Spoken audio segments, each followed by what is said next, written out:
प्रभु यीशु मसीह में आप सभी को नमस्कार। स्वागत है आप सभी का हमारे चैनल में। आज हम अब्राहम की पत्नी सारा के बारे में बात करें, जिसे बाइबल में विश्वासियों की माता भी कहा जाता है।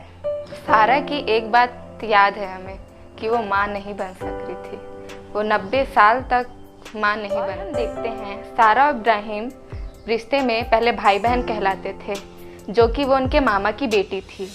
सारा इब्राहिम से बहुत प्यार करती थी और उसकी सारी बातों पे मानती थी। इब्राहिम और सारा परमेश्वर को नहीं जानते थे। इब्राहिम के पिता मूर्तिकार थे, जो मूर्ति बना करके बेचा करते थे। एक दिन परमेश्वर ने अब्राहम को आवाज़ दिया और उसे कहा कि घर छोड़कर जाने को, लेकिन उसने ध्यान नहीं दिया। लेकिन उसे बार बार जब परमेश्वर ने उसे आवाज़ दिया, तब जाकर उसने निर्णय लिया। और इसमें भी उसकी पत्नी सारा ने उसका साथ दिया और उसने अपने पूरे कुटुंबी को छोड़कर अब्राहम के साथ चली गई परमेश्वर के देश। इब्राहिम ने जाते जाते अपने भतीजे लूत को भी अपने साथ ले गया, क्योंकि वह लूत से बहुत प्यार करता था। और अपने साथ भेड़ बकरी नौकर चाकर अपने साथ ले गया, उसमें भी सारा ने उसका साथ दिया।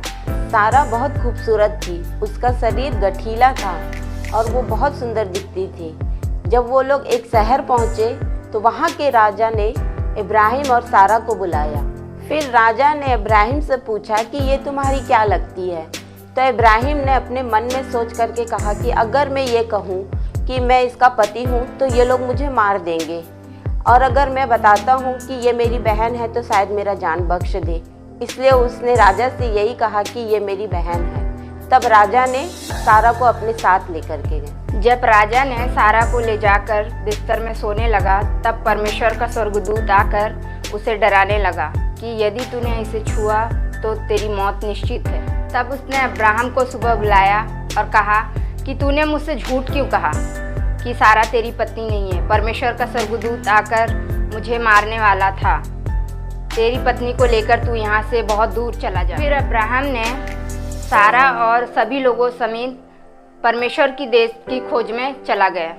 तो सारा की आगे की कहानी और देखने के लिए आप हमारे चैनल को लाइक करें, शेयर करें और सब्सक्राइब करें। प्रभु आपको और भी आशीष दे। धन्यवाद।